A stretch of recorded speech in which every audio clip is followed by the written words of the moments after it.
Greetings. Hello everyone in Facebook land. We are here to talk to you. Are you a parent of an elementary school student? Do you believe that music and arts education is important? And maybe it's missing from your school, or maybe you'd like to see more of it at your school? Well, we have a discussion for you today. We have 5 steps towards a solution. It's not necessarily a solution, but to help you start to implement more arts and music in your school, if that's what you'd like to see. As a parent, you can do this. So we're talking about this today because, as you probably know, public schools, they're very limited with their budget, and anytime things get cut, usually arts and music programs are the first things to get cut. So if you'd like a copy of our 5 pieces of advice to start arts and music programs in your own school, then you can please comment below, write more music in the comments. And you can either message me this or write it in the comments, and I'll eventually get back to you and send you like a PDF of our 5 steps or 5 pieces of advice to get started. But if you're watching live, we'd appreciate you if you let us know. Give us hearts and likes, and feel free to share this. And even if you're watching in the replay, we're going to leave this up. So we also would like to know, if you're interested, if this is interesting to you, we'd appreciate, just be in touch with us, comment, all that kind of stuff. So we're going to get started on these details pretty soon, but first we just want to introduce ourselves really quickly, not in lots of detail. Hi, Karen. Hi, Karen. Thanks for tuning in. We're just getting started. So I'm Cindy, and this is my colleague and friend Brenda, and we're both musicians, parents, and music educators. Yeah. And so we had kids at the same school, and we started to talk about what we were seeing that we thought our school had missing. Mm-hmm.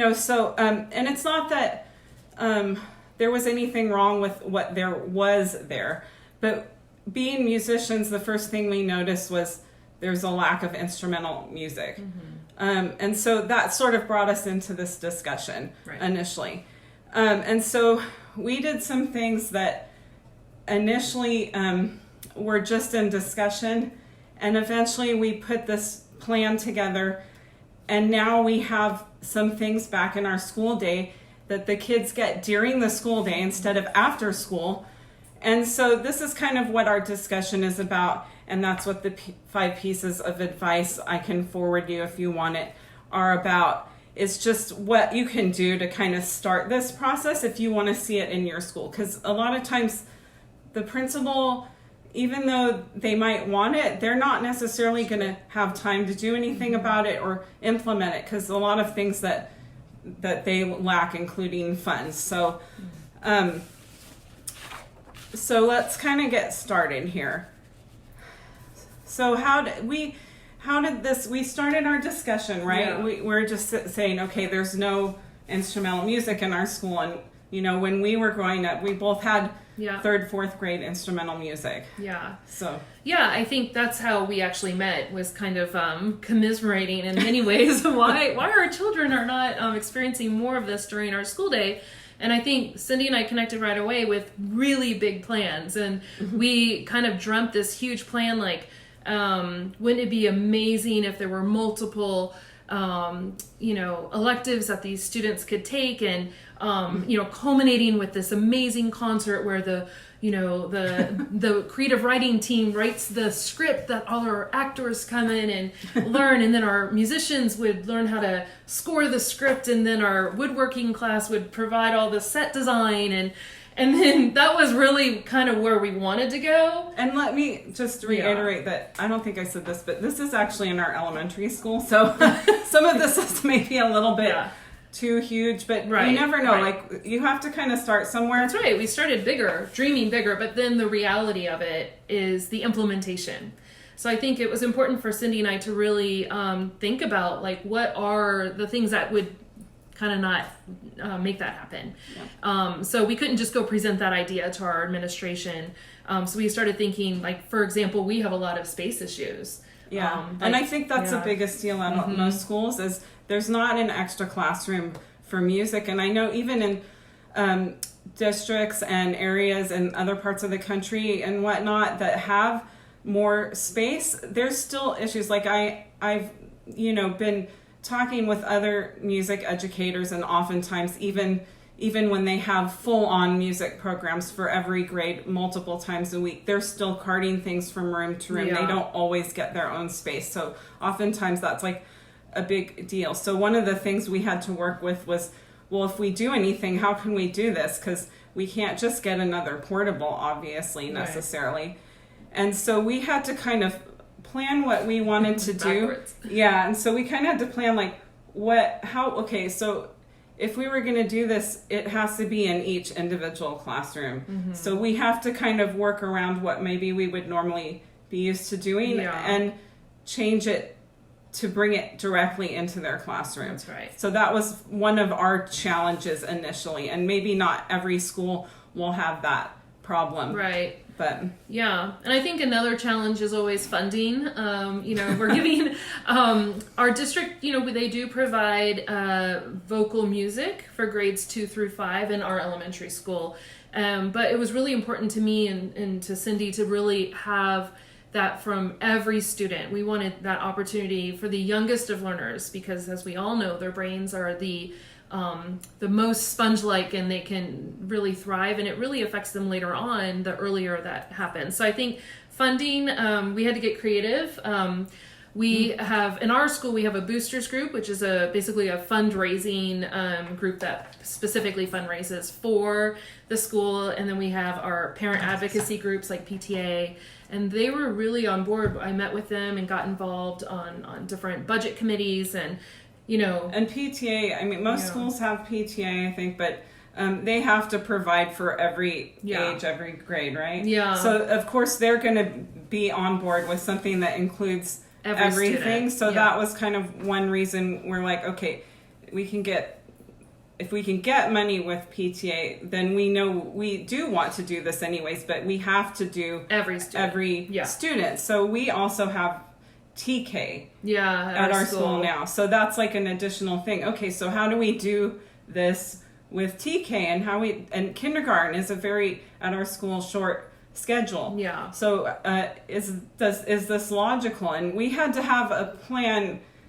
in place before we discussed it and presented it to anybody. So we had to really think through those things before we presented it, because we already knew that when it was going to be presented, those challenges would probably be brought up. So it was always good to have plan B and plan C and sometimes plan D to make it through.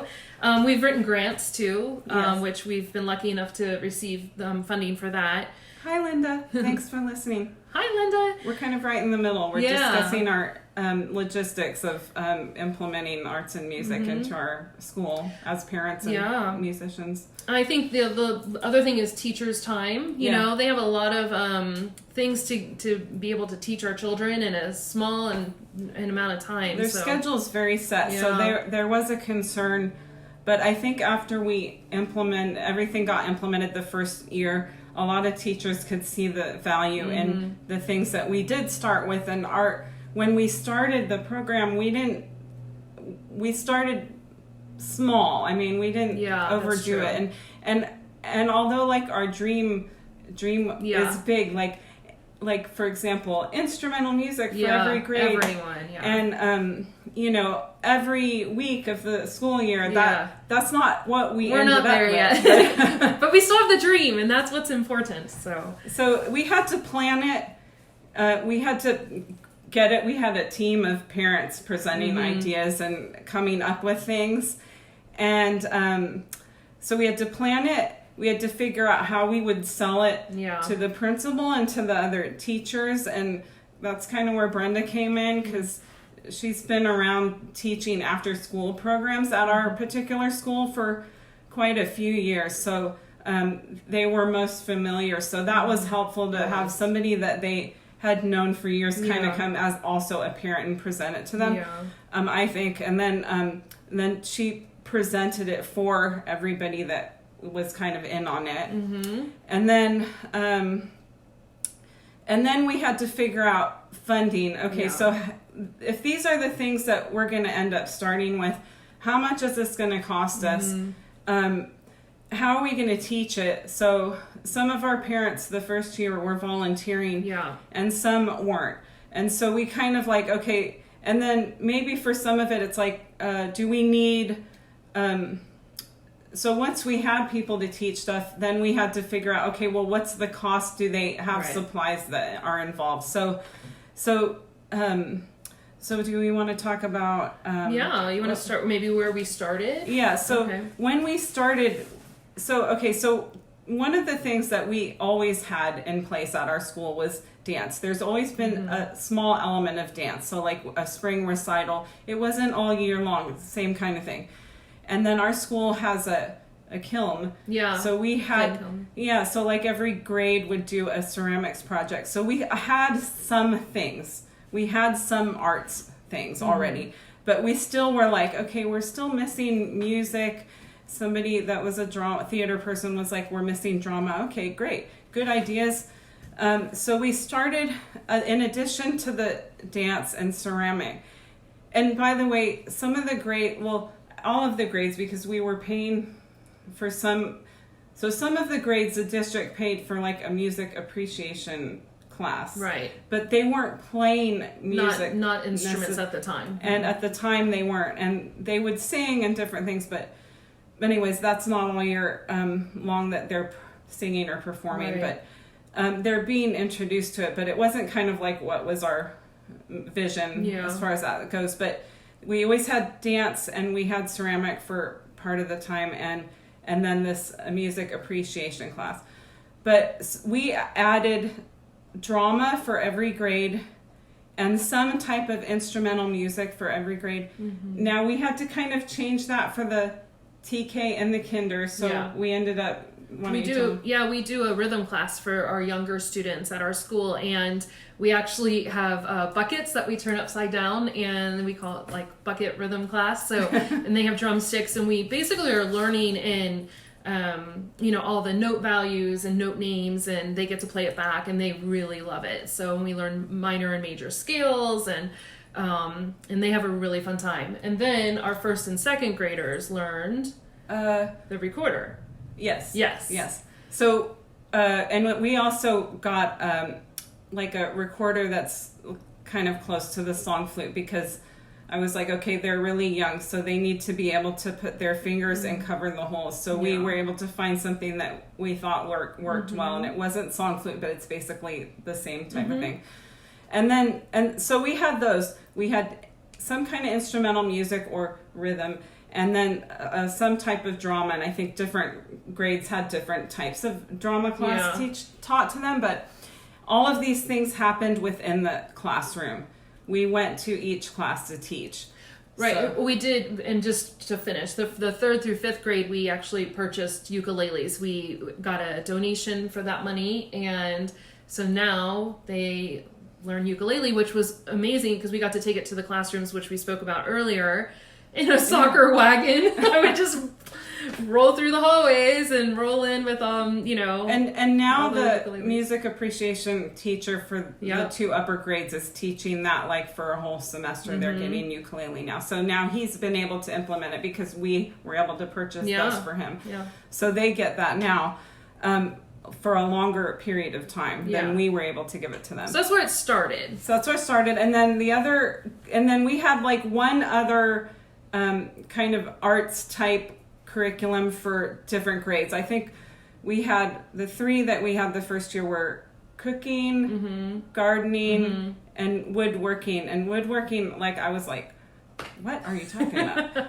But we had like this really awesome parent and grandparent that were in that field that were willing to help with it and do this and actually donate their time to, which I thought was like more than amazing. And so that was like for the upper grades, of course. So so we pick things that were grade particular, and then these weren't all year round. So like they'd rotate in throughout the year, and we had a set schedule, set time, right? Yeah. And so like that was one of the difficulties in trying to figure out how to implement that. Yeah. So Brenda worked really closely with our curriculum specialists to schedule all these times. Yeah. And then get a hold of people to teach each like unit throughout the year. So like they're not all year round. And I think the first year we had less rotations. So we had like 8 weeks, once a week of each rotation. And now it's a little bit more rotations and a little less time in each thing, which, isn't necessarily ideal, but they're getting exposure to things that they wouldn't normally. So that's right. Yeah, we have 6 rotations now that every student goes through. And like if you have a student, then every Monday at 1:10, that might be their art wheel time. So it's called the wheel. And we came up with this rotation idea because at the time my son was in middle school, and they have, those of you that have had middle school students probably know that they have like they can choose an elective all year or part of the year, or they can choose to do the wheel, which is like an elective wheel, and they don't get to choose. They just are assigned like each quarter what they do. So that's kind of, well, look, this is at the same time they have these different electives. So that's kind of how we developed this, and ended up calling it the art wheel. Yeah, exactly. And it still could work into our final dream one day, but right now it's really great to see our students getting, either a cooking class or drama the next time, and we've implemented photography and cartooning, illustration. Different things, different years. Sometimes as things come up, maybe we get something donated, or we're able to, more easily fundraise for something, or maybe a grant comes up for something else. Yeah. So different things come up, and then we sort of, okay, so how can we work this in maybe next year? Right. And Brenda's was very active also on the in our booster club and our PTA, which also was helpful. So she was able to like really grasp what the financials were in those organizations. So like that's also something that you if you're interested in doing this kind of thing, you really need to be involved in like get involved and sort of build a rapport with the people that are also parent volunteers that control, like, I mean, they don't control, but like they're kind of in a charge, and they know kind of what the budget is used for every year, like as far as spending. These are the fundraisers we normally do, so maybe their goal for fundraising changes if they're going to be fundraising for more stuff. I'm just going to adjust this because thanks. I can't see you. Okay, sorry, I didn't mean to cut you That's off. all right. I know you didn't. So that's the other thing. So just kind of get involved and build relationships. And I think if you build positive relationships with the administration and, show them, like, because we didn't just say, hey, you don't have any instrumental music. What's wrong with you? We wanted to, but that would not have gone well.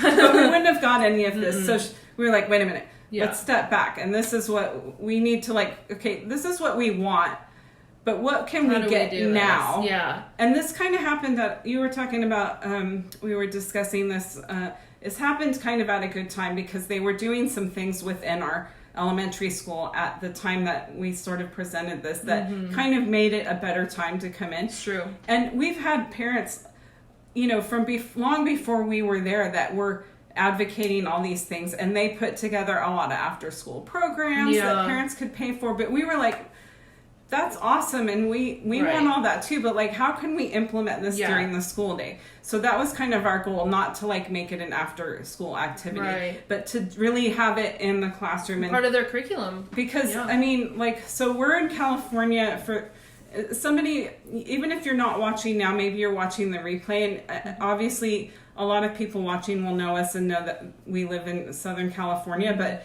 there, you don't have to live in California to know that California has a shortfall and a lot of funding issues, but they also do have things listed as far as like there should be music in the classroom and things that we're not meeting. And that was Right. kind of one of the things that when we were talking about, it's like, hey, this is what they say we should be doing, Right. and the kids aren't getting this. And The so, standards. yeah, we're there's not no meeting time or the money. standards because, mostly because of money, A I lot think. of it's money. And so that's sort of why we were talking about this also. Yeah. But anyway, so like if you get involved and you kind of show up, and then, but you also have to check in because a lot of times schools actually have an arts or true. music plan Yeah. in place that maybe they're not doing right now, but they might have a plan spelled out. So you kind of need to find out, and you might need to ask questions.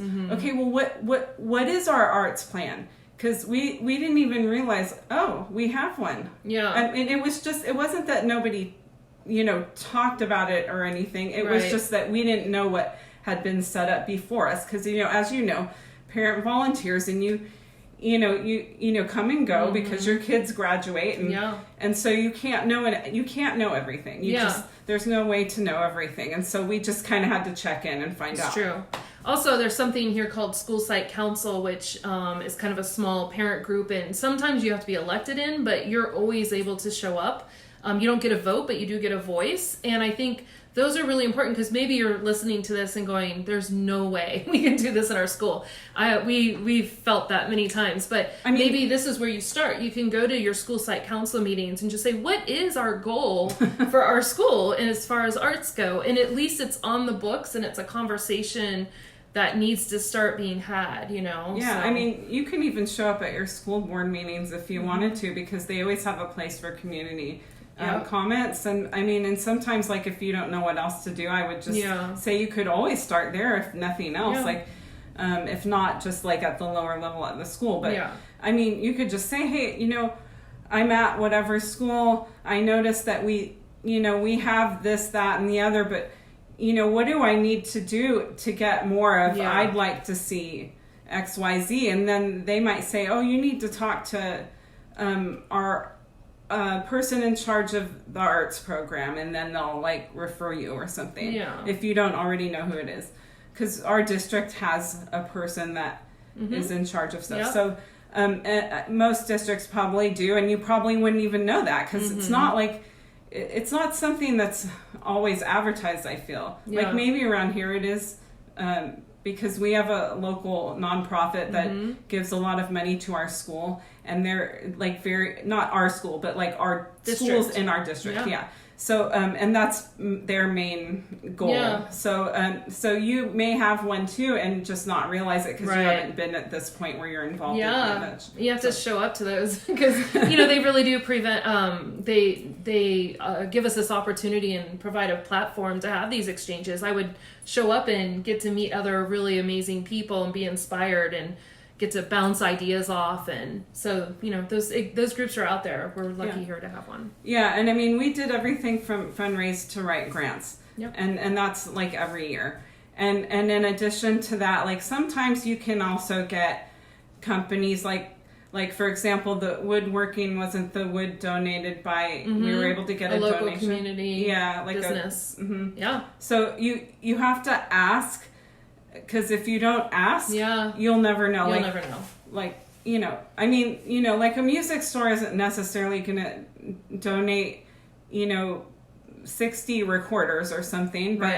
But you could say, hey, we're looking to purchase these, and what kind of deal can you give us? Because sometimes, like, if it's a big enough store and they want you to buy from them, you just never know. You have to pursue what's best for what your program needs. So not everyone can donate money, but some of them, like with the woodworking, they weren't going to give us a $5,000 donation, but they're like, hey, there's this big pile of wood that hasn't sold in 2 years. We're like, we'll take it, So it's enough wood to make a lot of things for about 3 or 4 more years. So, oh my gosh, I know. I didn't even realize they that. even delivered it with the forklift and everything. So people, I find, are very generous, and they're really inspired by what we're doing. So they want to participate in the way that they can. Yeah. So we had to come up with a plan. We had to sell the plan.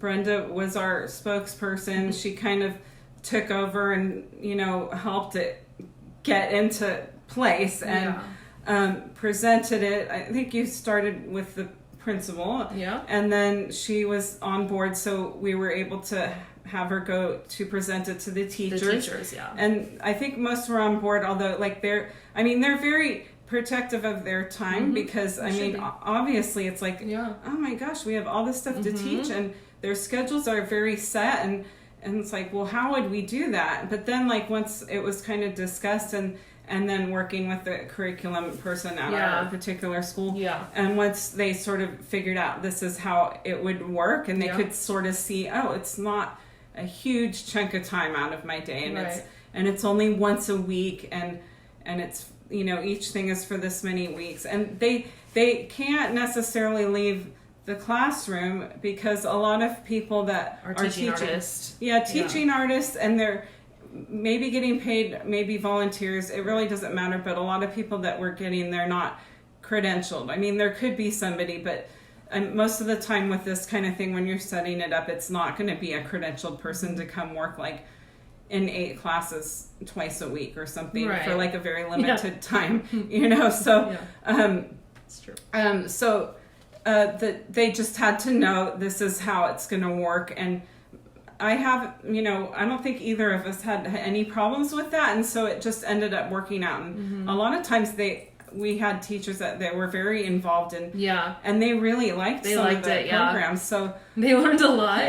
And I think they immediately saw the value the first year, and they saw the impact on their students. They were, after that, it was, they're on board. They're like, what are we doing for Art Wheel this year? And they're very was excited. Definitely kids that the teachers would tell me, like I was doing the recorder classes, and they would tell me, oh so and so just can't get enough recorder. I keep asking me when is recorder class going to happen again, and just same with other subjects, and not every kid is going to like every that's very true subject. I mean, even my own son was like, really, I have to do what? You know, but I mean, he still did it, and it was still, he learned something, and he wasn't really complaining. He's just like, what? Why are you making me? Hey, this is your fault, Mom. Like, like I'm blaming you. But they come out of it better. And so, you guys, if you have any questions or comments, even if it's not during our live, we're going to come back and we're going to respond. As quick as we can, and like definitely reach out, because like if this is something that you're interested in or affects you, or maybe somebody you know, or a friend or relative, and send them to the live, or send them to this video even after the fact, so because we're doing this because we want to inspire other people to, not just get frustrated with what they see, because I mean, our school, it's not a huge school, and so there can only be so much donating, of parents' money and different things, and so, and we already asked for money, right, for everything else, so it's like one more thing, and so I just want people to know that if we can do this at our school, I mean, like my first son was already gone by the time we did this. I mean, it took a while. They're 4 years apart or whatever. So it took a lot. There was a lot of time where, it's just like, okay, what I don't know what to do. Like, what do we do? It took a while to build, that's for sure. We had many discussions and many brainstorming sessions, and worked with many other parents, and just everybody that's involved in PTA and boosters, and not every parent is, and that's okay, but like the people that were there, they got it, they wanted to help with it, so and somebody I think it came down to, oh well, so and so might be able to teach this, or we should ask, or so people always know people, you can always get referrals from people, like when you're looking for stuff, but you have to ask for it, because they're not just gonna refer themselves to you. So like, for example, if we're teaching photography or something to a couple grades, and One time you have a teacher and another time they're not available. So you have to ask, who can do this, who knows enough, who's willing to, this is what we need. So you just have to put out there what you're looking for. Yeah. And that's the only way it's going to happen. Yeah. So, yeah. And just really the biggest thing I think was just to like keep this vision and this positive outlook, even if like it wasn't going to be what we per se wanted. That's right. Which was like, we just kind of wanted something to happen. But, like our dream, it's still a progression. Yeah. And another thing is you have to do these things with the mindset that they're going to stay in place and not like have to recreate it after we're gone. So you have to implement it in such a way that it's sustainable. Yeah, agreed. So like maybe the first year is mostly volunteers, but then after that, when you we need to raise an additional X number of dollars, because you can't expect parent volunteers for 4 to 8 weeks, twice a week. Yeah. Not everyone's crazy like me. Yeah. Yeah. Clearly. Yeah. That's true. So I mean, that's the biggest thing. I think just even if it's not like something as large as this, even if it's just adding one program to your school, you need to make sure that in the future it's sustainable. Yeah. Okay, so right now we have a parent volunteer.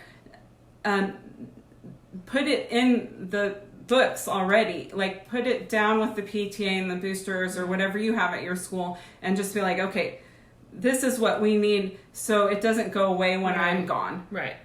Because, I mean, I think that's like it would make the people that do these things and get it to this point, it's like our time and energy, but we're not just doing it for our kids now. We're doing it because we think all kids should have this. And we're sharing this with you because we think other schools should be able to do the same thing that have the same kind of issues that we do. Maybe space, definitely money. And, maybe if your school is bigger, it might be a little bit more of a challenge to implement because maybe you have more classes to teach. So you might not be able to maybe do as big as big a program the first time, and you might have to fundraise more because you might have to actually hire more people. Yeah. So it's like something you just kind of have to go over like how this works in what your school setting is, and even if I think it's fine to discuss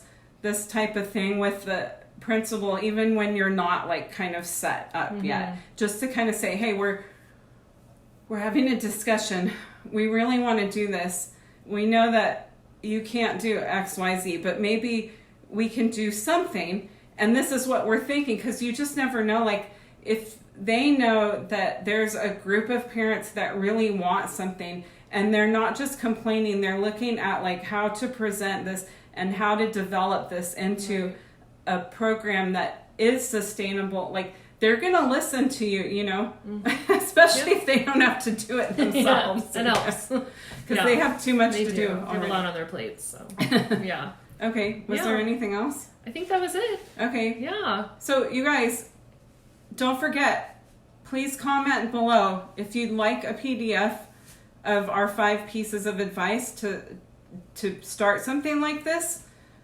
Just write more music down there, and I'll get a hold of you somehow and we'll get you a copy of that, just to kind of give you some steps to get started. It's not like for sure, it's just to put you in the right direction, But you guys, thank you so much for listening. Thanks for being with us. And watching, and listening to us blab today. And please share, please like, please love, whatever you think of any of this. And if you know somebody this might help, send it, share it with them. Yeah. That's the reason we're doing this. And we're both music teachers. We both teach different classes, and we both teach privately. Yeah. So also we're a good referral network for that kind of thing too. So like if you're looking for, different kinds of private lessons, you can always check in with us here. You can comment below about that too. I don't mind, like we help each other out with that kind of stuff, sending people to each other. Yeah. So Very true. all right. All right. Thank Thanks, you. guys. See you later. Have a good day. Bye.